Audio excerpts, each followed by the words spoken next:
everyone, welcome back to The Word on the Street. As always, my name is Chloe, it hasn't changed. And I'm here with Ansu/Sue, if you want to call her, whichever thing. And then I'm here with Lizzie/Elizabeth. Thanks for the slash. I just had to put your name there. Okay, so as the previous podcast, we're talking about abuse and women. Now we're going to look at, where is God in all of this? Our society has become somewhat less religious, and want to see exactly where does God stand with with the topics that we're talking about, and what is his take. So my question is, does God endorse violence? Simple answer, no. No. Absolutely not. There's no ifs, no buts. No, he doesn't endorse violence or abuse. Abuse towards other people, human beings, yeah. What do you think, Ansu? God's always there. Yeah. But man thinks they know better than God, isn't it? Yeah. But it's always been the introduction of sin. Yeah. It's been the introduction of sin, and that's where things fall apart. Yeah. Otherwise, God's always been there and is still there. Yeah, and it's the same yesterday, today, and forever. Yeah. Mm. So looking at that, so we're going to look at Bible stories. Okay. And we're going to see exactly, based on the culture at the time, because I know people say like the Bible is not very feminist, but we forget that, the Bible was written in a culture that, where women were not necessarily were not put on a pedestal, actually. And like you mentioned the previous podcast, they were the property of a man. Property of the man, yeah. Exactly. So we're going to look at these stories, and I'll sort of mention the story a little bit, where it is from, and then you can let me know what you think of the story. Okay. Okay, so the first one is the story of Dinah. So we know that Dinah was one of the daughters of Jacob, right? And she was, she decided to leave where she left home, went to Galavant, wherever she was doing her thing. Was gallivanting, doing her thing, and when she was there, she got raped. So she got raped by the king's son at the time, and when she got raped, and she came back home and she reported that. And the story is quite interesting, because at first I was like, this guy is actually not serious. So after doing that to her, he then decides to come to her family and says, "Oh, I now love your daughter. Please give her to me for marriage." Like, it was very, reading that story, I was quite shocked. And then you see how her brothers actually react, that they then tell them, okay, for you to have a daughter, our sister, as your wife, you need to get circumcised. So they allow all the men, every single male in their city had to be circumcised. And when they were circumcised and still in pain, they go and literally massacre all of them. Yeah. So based on that story, what do you take from that? Because you see here somebody using their power, and it's almost like, okay, so I've done this to you, it doesn't matter, but now I love you and I want to marry you. How would you react to that? Go ahead. I think that one is a difficult one, because you brought in a few themes there, which are probably not what you want to dwell on, about the brother's reaction and so on.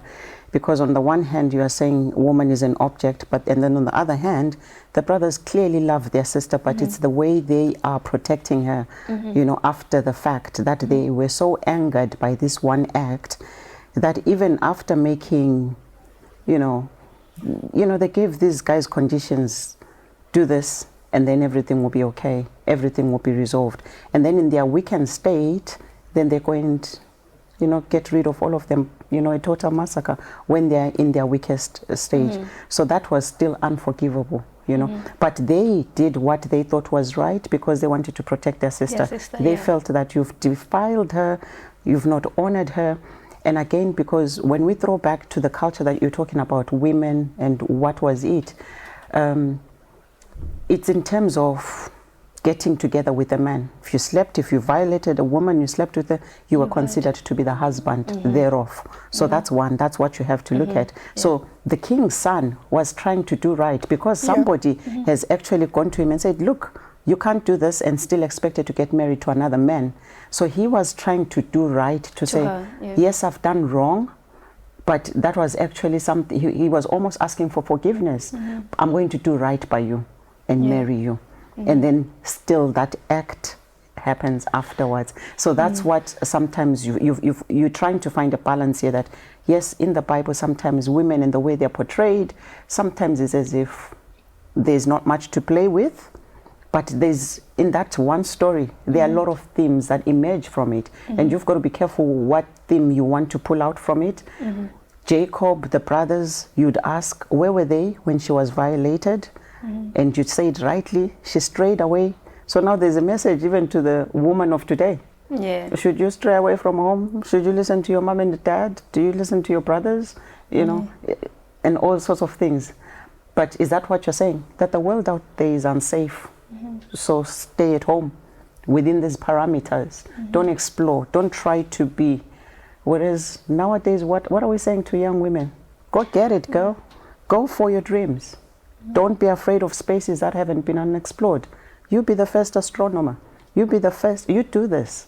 Don't be limited by what society is saying, you know. But in that space of culture, in that space of hierarchy, where there's the father, there are the brothers, there's a king, there's a king's son, there are so many themes, all of them interlinked. I wanted to like answer to what I wanted to see in terms of I think the king's son thought that he was doing the right thing, because in Deuteronomy, you know, it said in terms of Israelite law or whatnot, if you rape a woman, then you have to marry her, essentially, which in itself, it's wrong. But and I guess like we might touch upon, but that was what was justice in their eyes. That was in their cultural time, when women were just viewed as property or as ownership. That was the right thing to do in his eyes. So because within this story, I kind of try to see things from her point of view, with where, like, you know, she did not ask for it, but now she is in a position where she is now having to marry someone that she never intended to because of the circumstances she was in. So in that, when I was reading, I found it very I wouldn't necessarily say it was disrespectful towards her, especially because now she was going to get forced to marry someone that she never intended to because of what he did to her. And that's just sort of like looking at circumstances that some women may be in, especially culturally, whereby, you know, you get defiled by someone, then you have to marry her because you have done this to her. Like, who's she gonna marry? So that's like pretty much like within this particular story itself, that's something like I got from that, especially with what you said, and Sue as well, with obviously the father and, you know, the brothers also taking their stand and saying, this is our sister, you don't do this, you defiled us, so we're going to take matters in our own hands. So another story is the story of the son of King David. I'm sure you guys know the story. Before you go to King David, perhaps maybe something that you want to explore. You might not, but you might want to, because this is the king's son. When you are the king, you have access. So there's something about access and power. And those themes play with women and being accessories or being objects for men. Okay? So the king's son, any woman probably in that land would have agreed to him had he used the intellect of, you know, let me use my words, let me speak, let me ask this girl, you know, I see a beautiful woman, because I don't think he would have gone and grabbed an ugly woman or something like that. I want to think that he would have looked at her, saw the physical structure, beauty, and he should have used his words. But the access, the power, because as a king's son, surely he could have anybody that he wanted. So he just didn't use his emotional intelligence. And that's what happens a lot of times with rapists, for instance, because somebody has failed to express their desire to a woman in an intellectual manner, to say, listen, I like you. And then they've already answered themselves that I'm not acceptable. So they're already assuming that this woman is going to say no, is not going to agree to me. Therefore, I'm going to use power to override them. Do you understand? So the king's son, on the other hand, has already got access. He's already got power. What would have failed for him to, even, because I believe that in those days they would say, bring one of the maids, bring one of the, do you understand? He had access. So there was no need for him to have gone to that position. On a very important point. Like, quite literally, he could have anyone. Just look at them and they'd be like, okay. Or he could have just went and expressed his interest for Dinah, but he didn't. And it's just that whole idea of I don't need to Because I'm you're in just this an position. object. Yeah. I can use my power. What you want to do, it doesn't matter. It's almost like I see what I want and I just go take get it. I don't yeah. need to ask for permission to actually get what I want. And I guess that's like a lot of the mentality of abusers, you know. The entitlement. The entitlement too, like Ansu kind of, you keep on bringing up, like that level of entitlement that they have. And it's also the same with the story of King David's son. And how, you know, the story is quite common in how he decides to rape his half sister, right? And in this, it's a total opposite, because he doesn't want to take up the responsibility of what he did. And instead, what does that do? His own brother kills him for his actions. So this is pretty much the same thing here with his name was Amnon, and he was King David's son. What do you guys think of that? Because this is a whole King David in the Bible is like a patriarch. Like he is this great man, and you throughout the Bible you see how messed up his family was. And in here, like with his story, you see, you know, beloved daughter now being raped by one of your own sons, and then his brother killing him. And it goes back to what you were saying before, you know, he saw that, okay, she's nice, didn't even think about this as incest. No, he just went for it, you know, and without even thinking about, okay, what will my father think? What will my family think? You know, what will I look like? What about my sister that I'm doing this to? What are the implications? You know, I like how the Bible often just throws it back at us. God didn't use like far-fetched stories. He took human beings in their state of sin, sinful human beings, to give lessons to us. So we can relate in some form or another. Now, when you think about the dysfunction that brought on its own, you think about, where did David start? David was king. He lusted after a woman, somebody's wife. What did he do? He got the husband killed. That's where we're starting from. All right? So does it then puzzle you when now the son, you know, with sin, he actually plots. He pretends to be sick. He says, I want her to be the one who comes and gives me soup and tea. I want her to be the one who nurses me and looks after me. Who does that? You know, I mean, you are a sister. You've got brothers. Imagine you have to bring it to life and look at it that, you know, my brother whom I love so much, who will protect me, who will make sure that nobody does wrong by me. And the sister comes to look after a brother. And then, you know, I do not believe that she would have said, oh, he's a half brother. No. I don't believe that, you know. But he plots. He takes time to think about it. I'm going to pretend I'm sick so that she'll be within my reach. Again, he could have spoken. And again, was he not the king's son? He could have had own family. We're back to that power and access. He could have gotten any girl, any young lady in the land. But it's the evil, and this is the sin factor. That, you know, your first question, where is God in all of this? But it comes right back to sin, you know, because of man and sin, our fallen nature. In that moment, maybe it made sense to him, but it didn't. Why did his brother kill him? Because he felt that his father didn't do enough to show that he was angered by what this son had done. So he thought, I will take justice into my own hands and get rid of him. You know, that's the dysfunction sometimes that happens in families. Children learn what they see or what they hear. That's David's family. It goes back to what we're talking about previously about the family, you know, family surroundings, and what does the family, what part do they play in the upbringing of the child in terms of violence and abuse? Like you did say, you know, society is built in a family, then it goes out. Now you're looking at already dysfunctional family here, and looking at the father's actions that led to the son behaving the way he did, and how the father actually later on reacted to it. And then his other son, Absalom, then taking matters in his own hands. And these are probably things that were already being built up. This is the sort of like influences they were having within their own household, and knowing what their father did as well. You know, it's all like things that were, you know, building up within the family. David did not really sit down and talk.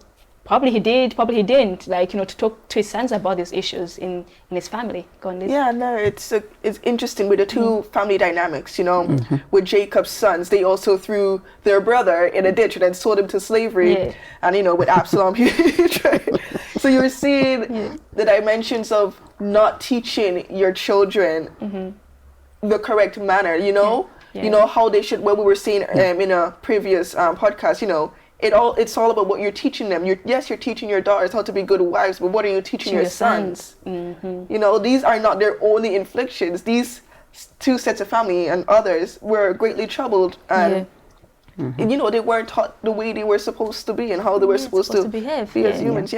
Okay, the other story is the story of Lot. So the story just goes sideways so quickly. The moment I read the story, I'm just like, what is happening? Like, what is wrong with these people? But like, so in the story of Lot, you see the two angels coming to relay a message to him that Sodom and Gomorrah is getting destroyed. My guy, move, leave, grab, you need to go, we need to go, right? And obviously as it's moving into this particular, obviously Lot sees them, knows they're the angels, you know, men of God, puts them in this house, right? But obviously a mob sees them, right? And they come to Lot's door, open the door, we want those men, we want to sleep with them, open the door, right? What does Lot do? He opens, he's like, no, don't touch these men. Instead, I offer you my daughters. And I read that story and I'm thinking, what? So he couldn't even go and tell the mob to quiet down, no, leave now, or refuse to open the door. He had men of God. He could have realized these are men of God. They will protect me and my family, right? But in his knowledge, the best thing he could do was offer his daughters to this mob that was willing to rape them, abuse them, and probably they would have died there and then, you know. But what exactly do you think of this story? Because every single time I read it, I'm just puzzled by his reaction and the first thing he decides to do. Like, he's willing to sacrifice his own daughters. But the more you read the story, then you see what the daughters do, and it just goes out of hand completely. So what's your take on the reaction of a father offering his daughters to men that were coming just to harm them? Like, what's your take on this story is so deeply troubling. It's so wild. It's so wild. It's mental. You know, I think this proves just the absolute mentality that they had in that culture of women are just possessions. They were his bargaining chips. For strangers, like men of God that he didn't actually really know, but those were his bargaining chips. And it's funny how they also internalized that, because to them, they had no worth if they weren't mothers. And so they later then made him drunk just so they could have children. So the way he treated them, you can see a direct result as to how they viewed themselves. Just simply as objects, no worth unless you're pumping out children, which is, you know, a mentality that, you know, a lot of people, a lot of cultures still have today, unfortunately. True.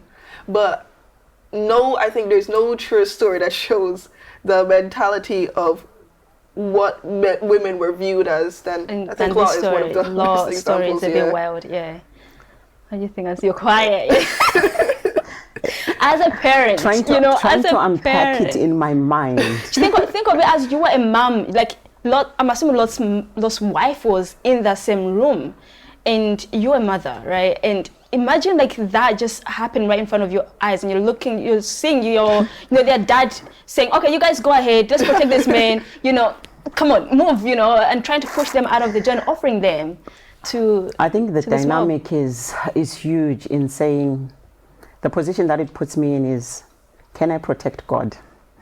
And I think that's huge, because that's what he entirely forgot. Or chose not to see that these were men of God, So could he protect God?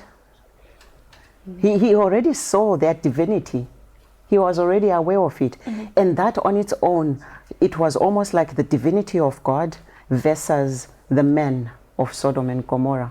And he was more fearful of the men, such that bargaining chips, it is terrifying, because he could have said, take me. He could have offered himself and say, please leave our household, just take me, but leave my household. He didn't even offer himself. He offered his He daughters. offers, yes. And this is where the fall of man, we would never be able to unpack it and its dynamics. But I can almost imagine as he is pleading and bargaining, he uses his daughters, and they are probably in the hearing of their father, who is betraying their trust, betraying them because he's their father. He could have said, not my household, don't touch my household, take me. He could have offered himself, but he seemingly valued his life more than that of his daughters, and which is a shame, really. So maybe the objectifying of women, it starts long. But where did it come from? And it comes from all that thought processes that we were saying. Sometimes when you begin with a thought, when you look at the Garden of Eden, it began with a thought. Eve wandered away from, from Adam, and eventually goes to this fruit. And I can imagine as she goes to Adam to say, taste this, him saying, in his mind, he could have been saying, but woman, why didn't you just go and eat the apple or the pineapple or the pears? There's so much variety. I could see his broken spirit, how crushed he must have been, but at the same time thinking, I'm going to lose a companion. And he thought about his physical needs first than what God would do, But in I could see that play of him saying, what have you done to us? You could have eaten, the bananas. I can imagine the variety that was there. And why did you have to go to the one place where we've been already told? And this is the fall of, of man. And so from that's where we see society just broken. I think Lot's story just caught me off. The first time I read it, I was so caught off guard. I was like, woof, wow. But so another story that is even worse than, I think, in a sense, I wouldn't say worse per se, but this story really also shocked me. It's in the book of Judges, and it's a story of a concubine that runs away from her husband, goes home. So clearly there was already issues there already. The story I'm talking about, probably know the story, And then she goes, and this man decides to do like a 6-day journey to go get her, right? So he does all this journey, goes to get this girl from her father's house. On their way back, it's dark. I think they were like close to Jerusalem, somewhere there. It gets dark, and they're like literally in the compound, and there's barely people there. So then this one man sees them outside. He's like, yo, why are you outside? It's dangerous out here. Come into my house, right? Takes them in, and obviously yet again another mob sees them, right? Another group of people that were just on a different side of things, and they start knocking on the door, asking for the strangers that were in the house, asking for this man, right, that had gone into the house. And obviously now you see the scene in the house, and they're kind of discussing amongst themselves, what should we do? And they all look at this poor concubine, right? And they literally, including her husband, suggest, okay, let's throw her out of the house so they can have her, right? So they throw her out of the house.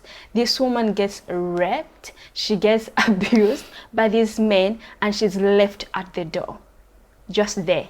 Now this man come in the morning, opens the door. This woman is just lying there. Instead of asking, oh, are you okay? No. He just skips over and tells her, get up, let's go home. Right? And literally, let's read in this story. I was just like, what in the world? So he carries her dead body, right, back to where he was staying, and in that he then made up a whole lie that led to the death of thousands of people within Israel, and then led to many more women being taken as wives because their women in that city were killed and murdered by a different group of people. So you see, like literally, the story just unfolds and gets worse and worse based on one man's actions and the treatment of a woman. And the more you read the story, like something bad happens. These men acting in such a horrible way, and things just get worse. So with this particular story, like I was just so saddened and so shocked by the behavior of this particular man. If he loved her so much and decided to go make a whole journey to go get her, why then sacrifice her life just to save your own? This Chloe, the hostess, I don't know why she goes dark. I don't know why she finds these dark stories. And then the Bible, like they're in the Bible. lighter ones. You know, when this story is in the book of Judges. Yeah. Judges is a time when they have no king. This is a time when there's a gap. And if you read the themes in Judges, if you read every chapter, it will say, and everybody did according to what they thought was right to themselves. So it was a time when people were just doing what they thought was right according to them. Now, what you've missed out saying on that story is that this man was a Levite. Yeah, he was a now, Levite who as well. are the Levites? Chosen If priests. you remember Yeah. what Levites stand for. Now, he's a Levite. Then there's a concubine. And it shouldn't What be. is a Levite doing with a concubine? Do you understand? And this is why you understand the book of Judges and the gap that was there at that time. There was the voice of wisdom seemed to be missing at that particular time. Now what happens to this concubine is so sad because she's abused all night. She dies. long. Yes, she's not treated right.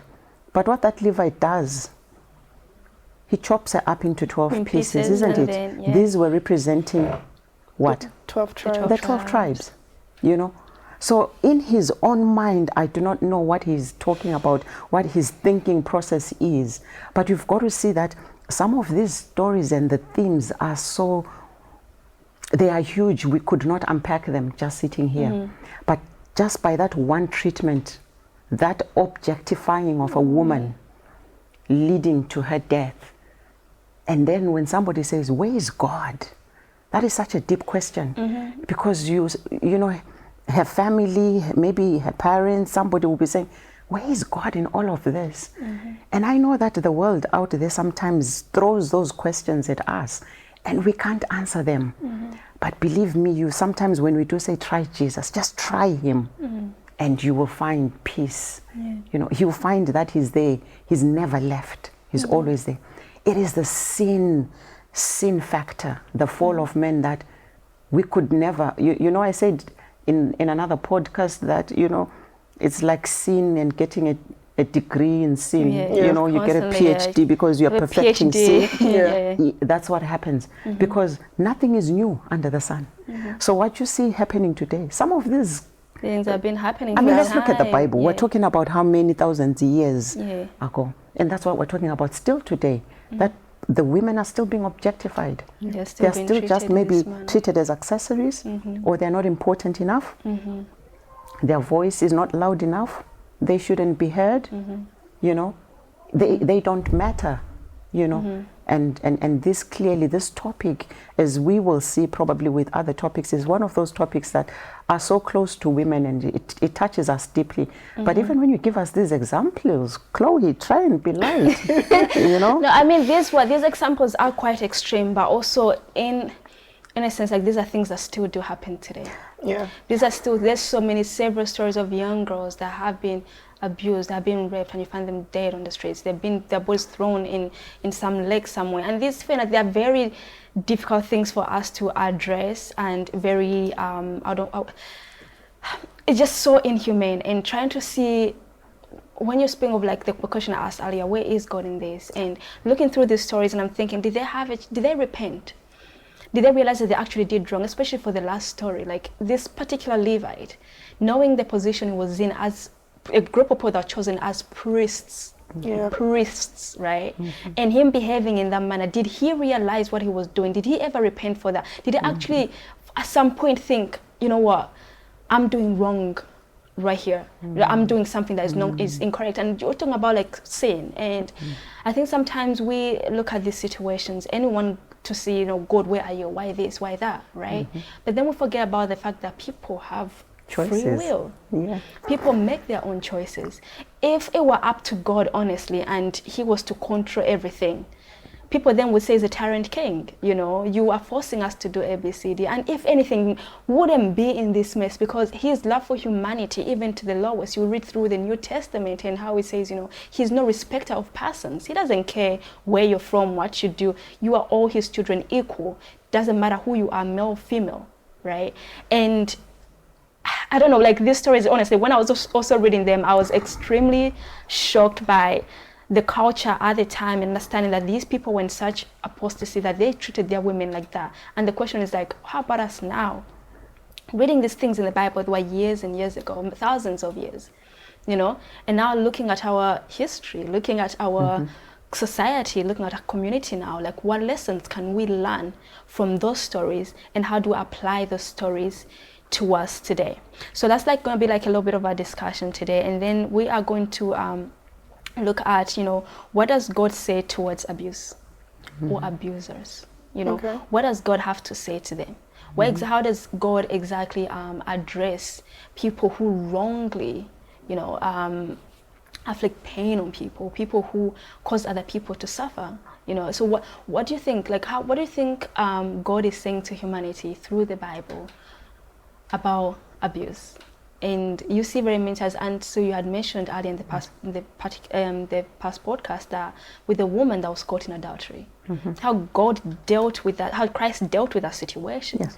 And he was not ready to cast her out and everything else. He showed love and care towards that particular woman. And this someone by law was supposed to be stoned. When you look at the laws that was given to the Israelites, by law she was supposed to be stoned. You get what I mean?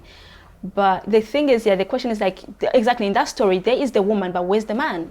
Yes. You know, what happened to the man? Did the man jump out of the window? Like before this guy's coming, just like, ow, like what happened to him? Like, where was he? Yeah, because you know what catches me about that story, interestingly enough, according to the law, it was supposed to be both the man and the woman that was supposed to be stoned. But suddenly, somehow, it was just the woman they were focusing on, you know. So, but the way God dealt with that, what did he do? Did he join them in the stoning? No, he started writing their sins and decided, said, "All ye without sin, cast the first stone." Yeah.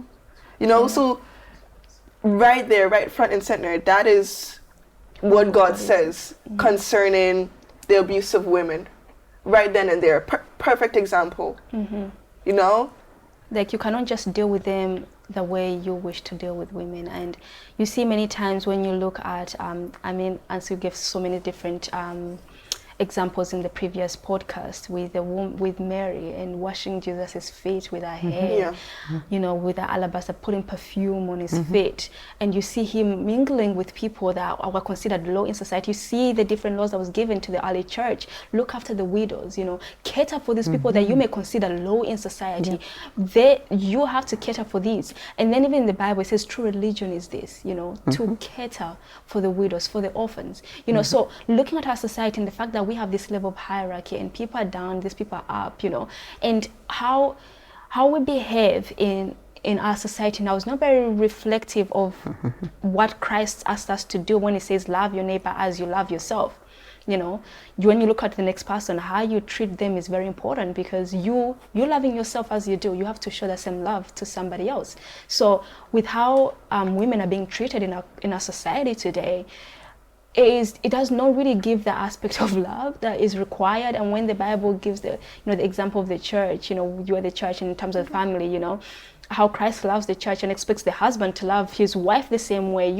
Christ died for you. You want to be loved by Christ. Then why don't you show the same love to somebody else? So it's quite interesting when you look at things from that perspective. Yeah. I was thinking there of your previous question, you know, that woman caught in adultery.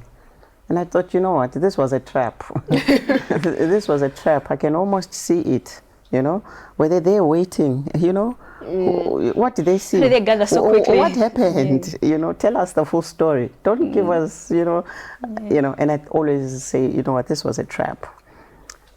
That is just reflective of society. But I was thinking particularly about the woman at the well. And there's a reason why I was thinking about the woman at the well, because she has an encounter with Jesus. She has an encounter with Jesus who says, this man that you're with right now is not your husband.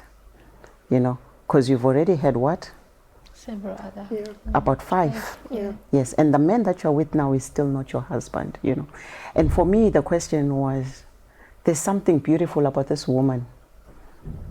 Because if she were not beautiful, if she didn't have anything to contribute or give, she wouldn't have had those men. But what is it that made them leave.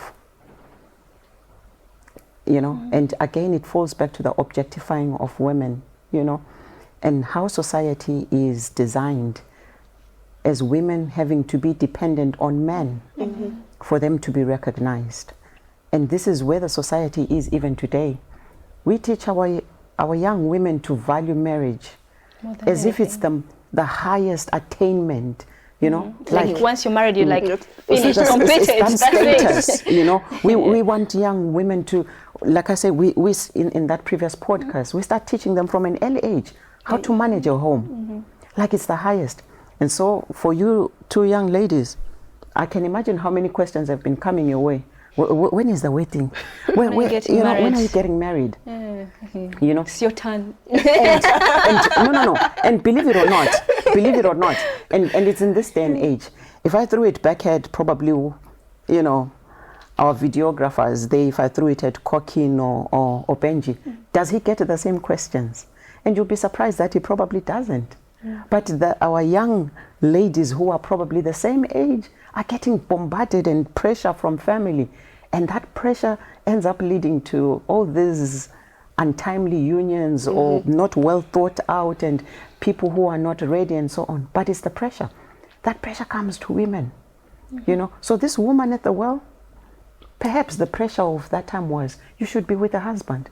So she was doing certain things right. She was doing so many things right because she still managed to get all these 5 husbands. I didn't. Where are these husbands? You know, she had like 5. She'd been through 5, you know. So she was doing something right. Something, there must have been some character traits that these men saw and valued, and, you know, for some time, for a period of time, they valued her. But then they cast her or left her. Okay, so let's not focus just maybe on the negative that they left her. But this woman clearly is looking for this status. She's clearly looking to be Mrs.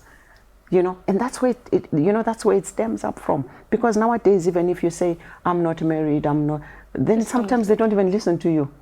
You know, that's what society does. And these are the societal things that Christ came to abolish. You know, that your practices, your structures, they are all screwed up. Because when we look at the 10 Commandments and how the 10 Commandments are designed, how society should live, is about loving God and loving one another. That's pretty much, I was just going to do a quick example of, another example where Jesus, went against the norm was with Mary and Martha when Martha was in the kitchen cooking up everything. Martha was, Mary was sitting at his feet. And so Martha comes and complains, tell her to come in the kitchen with me. That's where we're supposed to be. And he's like, no, let her learn. Mary, I keep saying the wrong name. Mary, referred to Jesus as a rabbi, as teacher. Back in those days, women weren't supposed to be taught. They weren't supposed to learn. That they weren't educated enough for all of that. But Jesus knew differently. He knew that Mary was very capable of receiving his word and learning from him, and he accepted her as a student. He accepted to teach her, and that was something that was totally unfounded in those days, but equally beautiful. You know? Yeah, definitely. So take it from Jesus himself. Your place is not actually in the kitchen. No, definitely not. That's true. Yeah, thank you for that, guys. Like, I think that's quite interesting, the different perspectives on the different different stories. Now we're going to sort of like go into a slightly deeper topic right now, and we're going deeper. So hopefully it's not to take too long. But yeah, so one of the questions I wrote down, some of the things I was thinking about is that where do we see our church today? How does the church deal with abuse? And do Christian women, even non-Christians, have a safe space to go to when they are being physically, emotionally, sexually abused?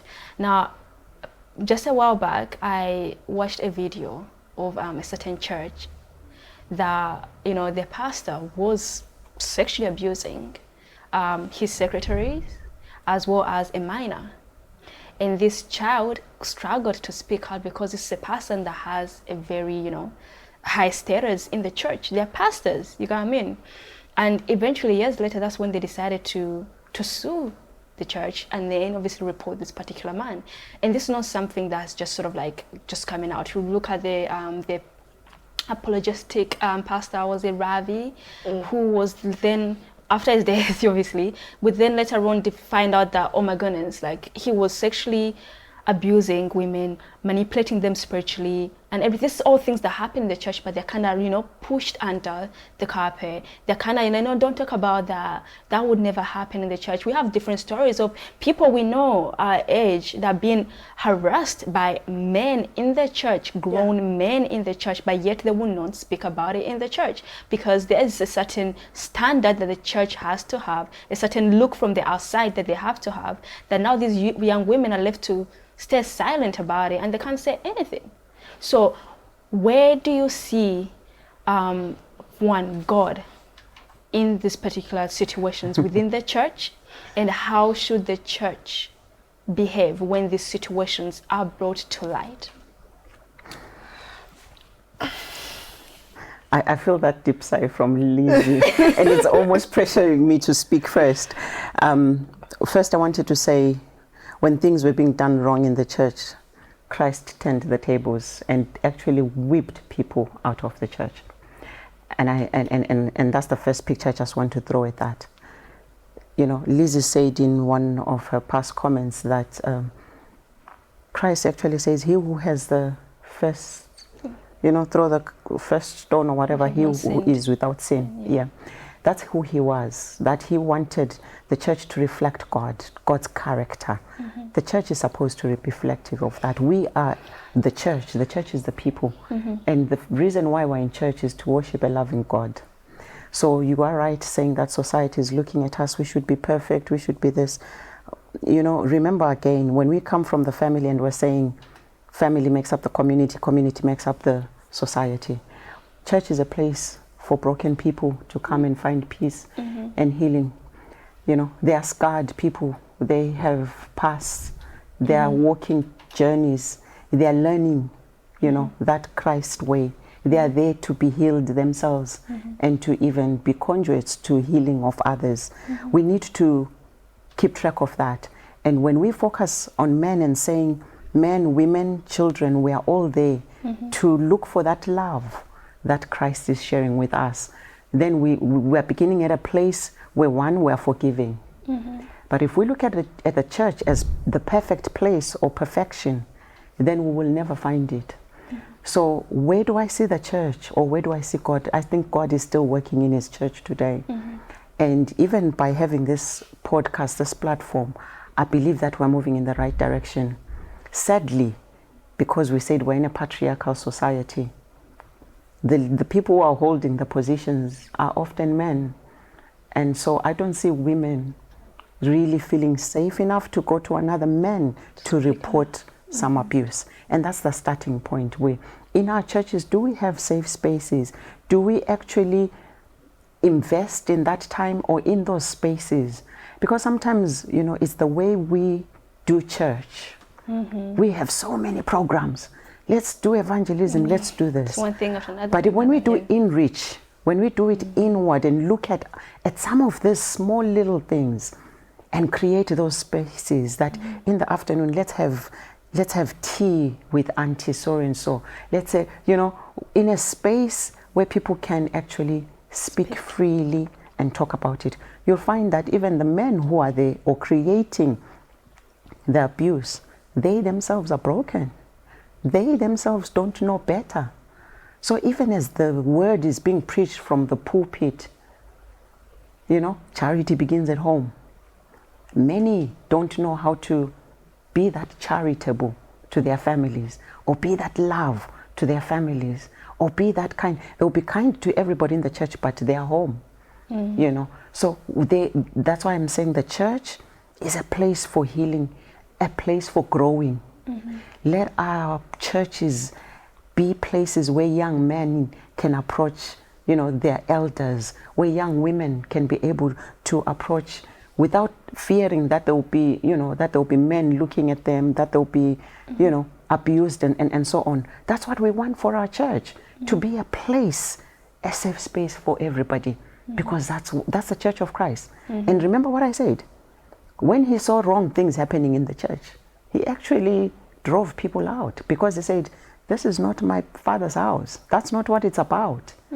So yes, abuses get swept under the rug, and it's only because nobody wants to deal with it. It's an ugly head.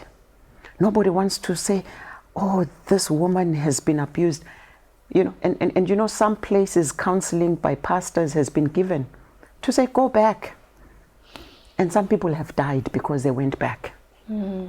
So we need to accept that we are human. We need to accept that wrong things will take place, but that the church space is a safe space for us to talk and to heal and to correct and to actually bring families together.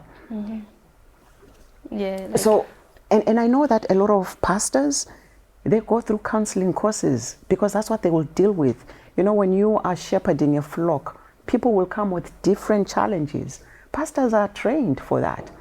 But still, because we don't talk enough about these things, this is why women will not easily come and say, after Sabbath hours, when we get home, I get beaten up black and blue. How many women will admit to that? It's because of that picture that we want the world to see of us, to see this beautiful woman, clean, going home and so on. But the brokenness, nobody is dealing with that. Yeah, I guess from that aspect as well, it's also this fear of people would judge me and my family that people may have, or this fear of, I don't, it's just from a young perspective. Firstly, what do you think from a young person's perspective? I'm trying to be as diplomatic with my words, as possible. But I think, unfortunately, a lot of the times church has been the perfect hiding place for people that want to take advantage. When a pastor is accused of something, oh, not pastor so and so, they're so holy, they're so that, and so that creates a dynamic of that young person. I was watching the video of the women that brought a complaint against the pastor, the secretary. It creates that whole atmosphere of, will people even believe me, since everyone views this person as perfect, as so perfect. And then it's the whole aspect of, as what Ansu was saying, we're not a building full of perfect people. It's supposed to be a hospital for the sick. And so, yes, we need to be accepting, but when should we stop? What do we do when these things do happen? How do we then deal with the sexual offender, the perpetrator? What happens then? And so I know we try to perpetuate, we have to be open, we have to forgive and all this kind of stuff, which I do agree with. But how do we balance that against protection and safety? I know the church has tried, we've introduced, safeguarding training every year. Everyone has to do a DBS check. We have to get a background check if you're dealing with vulnerable people, and all that's great and everything. But are we doing enough to protect vulnerable people, especially when it does happen in the church, which it does happen, unfortunately. It does, unfortunately, Yeah, so I've read several, as well as doing a bit of research, I have read several stories of women in the church especially that have been sexually abused by elders, but even their husbands are elders or pastors in the church, but they get beaten at home and they can't really speak up because this person holds a certain position, and as you as a woman, you cannot really say much. Even you as a child, you cannot say much oh, my father's doing this to me at home, or actually this person did this to me when we went Bible study, when I went to do Bible study with them, So these things are very difficult to talk about, and hopefully next time we'll have a podcast where we can fully dive into this particular issue in itself. But from this, I would say that it's important for us to be the change we want to see in the world. And you know, a lot of us are advocates of peace, advocates of equality, advocates of A, B, C, D, but many of us do not actually really fully show that out. And you as an individual, like, what change are you bringing to people around you? Sometimes we say comments that are very passive, and we don't actually think about what the other person's gonna think. So for instance, with the whole like Meghan Markle with thing, Piers Morgan. that, and when she said that, obviously she felt suicidal, and people posting, oh, what do you mean by that? You never know, somebody around you could literally be feeling that Meghan Markle's not gonna see your comment, but this person will see your comment. And I saw lots of people saying stuff like that online. So it's the same with us. Like, when these things happen, even in conversation, how are you reacting to them? Because people are listening to what you're saying. And if I hear that you're very passive, you don't care, I'm not gonna come speak to you. So how is the church speaking out, in a sense? How are people hearing us speak? You know, when we are not saying things that should be said in creating a safe space for people, when we speak as though these things do not happen and should not be spoken of, then obviously the people that are suffering are less likely to come and speak out, because what they are hearing from the majority is not something that will encourage them to come and speak about their problems and the issues, or them being abused, especially with younger people. So I think when we look at the church and when we look at where God is, and you know, as young people, as women in the church, you know, we need to go back to the Bible, read these stories that we spoke about. How should we deal with these stories? How should we take them on? And then, you know, come and create spaces where young women, older women, men can come and speak and talk and discuss these issues that are happening, and be open-minded to know abuse does exist from fathers, from brothers, from mothers, everyone else. And people get hurt by people that they love. And as a family of God, we're supposed to love each other. And unfortunately, we do not show that sort of love to one another. So I feel like you should put out a disclaimer, you know, to the viewers of the podcast, that today she only touched on some of the painful and negative women's stories, but there are powerful women in the Bible. There are women who were really doing amazing things. So within I know we're going to have another podcast as well that will, as Sue said, that will talk more about women in the Bible and what women really stood for in the Bible, and all these amazing, you know, what would we call them? Patriarchs as well. Why not? Matriarchs. No, patriarchs. But yeah, so these powerful women in the Bible, and we're going to dive more and more into the stories and understanding like, how does God view a woman, and in our beauty, in how he created us. So thank you so much for listening to us, and I want to thank Aunt Sue /Sue and Lizzie /Elizabeth for joining us on this podcast, and I hope you enjoyed the discussion, joining the discussion in the comments. So yeah, don't forget to like, share, subscribe, and do all the goodness on YouTube. Thank you for watching.